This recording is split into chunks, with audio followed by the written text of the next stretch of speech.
शिक्षा तोड़ सकती है गरीबी की जंजीर। मैं भी एक पत्रकार सीरीज हूँ। तो दोस्तों, यह कहानी एक प्रवासी मजदूर सुंदरी सोनू और उसकी बेटियों की कहानी है। यह कहानी जयपुर जिले के कलांवर गांव के एक सरकारी स्कूल में दाखिला दिलाने और उनकी लड़ाई पर आधारित है।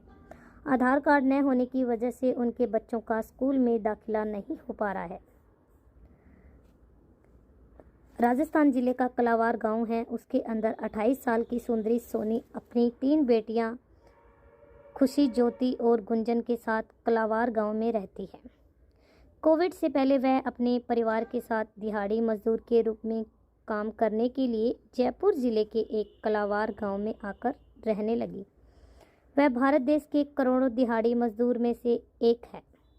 सोनी ने बताया, वह 10 साल की उम्र में ही दिहाड़ी मजदूर बन गई थी। सोनी की जिंदगी मुश्किलों से भरी रही। वह अशिक्षित थी और वह यही जिंदगी अपनी बेटियों को नहीं देना चाहती थी। इसलिए उसने अपनी बेटियों के लिए शिक्षा का रास्ता चुना। वह अपनी तीनों बेटियों का प्राथमिक स्कूल में दाखिला कराने के लिए 2 बार जाती है।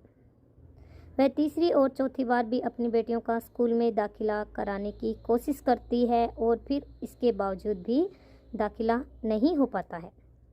वह अपनी बेटियों को पढ़ा लिखा कर कुछ बनाना चाहती है।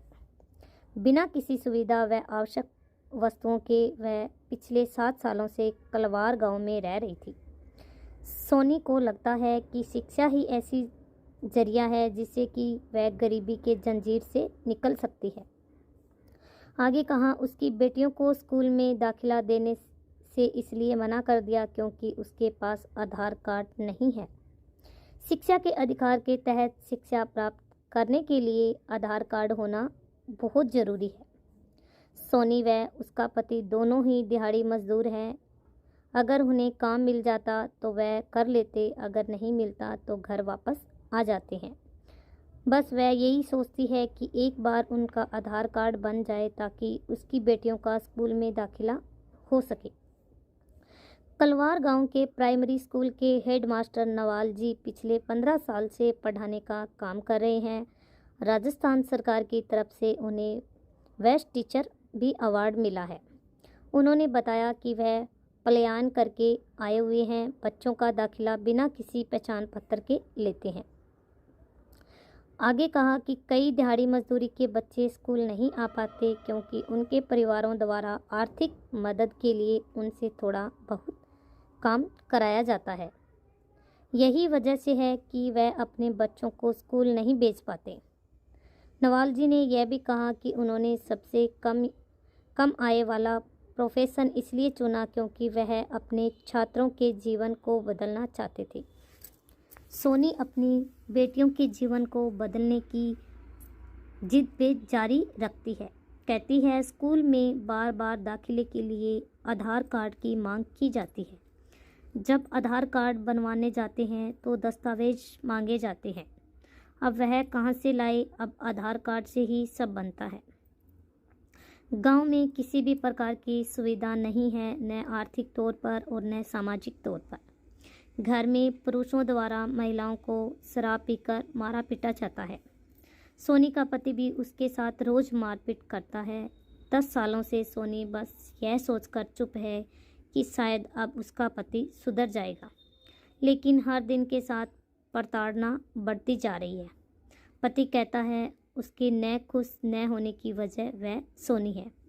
पति को बेटी की लालसा थी। इन सब चीज़ों से लड़ते हुए भी वह बस यही चाहती कि उसकी बेटियां पढ़ जाए, कहीं भी उनका दाखिला हो जाए। सोनी के जैसे ऐसे कई दिहाड़ी मजदूर हैं जिनके पास आधार कार्ड नहीं है क्योंकि वह न तो हस्ताक्षर कर पाते हैं और न ही अंगूठा लगा पाते हैं। आरटीआई एक्ट और शिक्षा के लिए आधार कार्ड की बात की जाए तो ज़मीन सतर पर यह गरीब परिवारों के लिए सबसे बड़ी चुनौती है। आधार कार्ड न होने की वजह से मजबूरी में उन्हें अपने बच्चों को काम पर लगाना पड़ता है। सोनी कहती है, बच्चे दिन भर सफ़ेद मिट्टी में खेलते हैं जिसकी वजह से कुछ समय बाद उनके हाथों के निशान मिट जाते हैं। इसलिए जब भी आधार कार्ड के अंगूठे के लिए लगाना होता है तो अंगूठे का निशान नहीं आता है। यही वह वजह है कि उनका आधार कार्ड नहीं बन पा रहा है। गांव का सरपंच कहता है क्योंकि दिहाड़ी मजदूर गांव के स्थायी निवासी नहीं हैं, तो उनकी परेशानियों को देखना उनकी चिंता का विषय नहीं है। गांव की आंगनवाड़ी महिला पिंटू सहनी ने बताया कि सरकार आंगनवाड़ी में किसी भी तरह का फंड नहीं देती है कि वह लोगों की मदद कर पाए। उन्होंने आगे कहा, शिक्षा के बिना गरीबी दूरी नहीं की जा सकती। कोविड के दौरान शिक्षा पर सबसे ज़्यादा असर पड़ा। उस समय सरकार द्वारा योजना चलाई गई और व्हाट्सएप ग्रुप व समूह के जरिए बच्चों को पढ़ाई की सामग्री भेजी गई। पिंटू सहनी ने कहा, शिक्षा के संसाधनों को बढ़ाने की ज़रूरत है और उसमें सोनी जैसे दिहाड़ी मजदूरों के परिवारों को प्राथमिकता देनी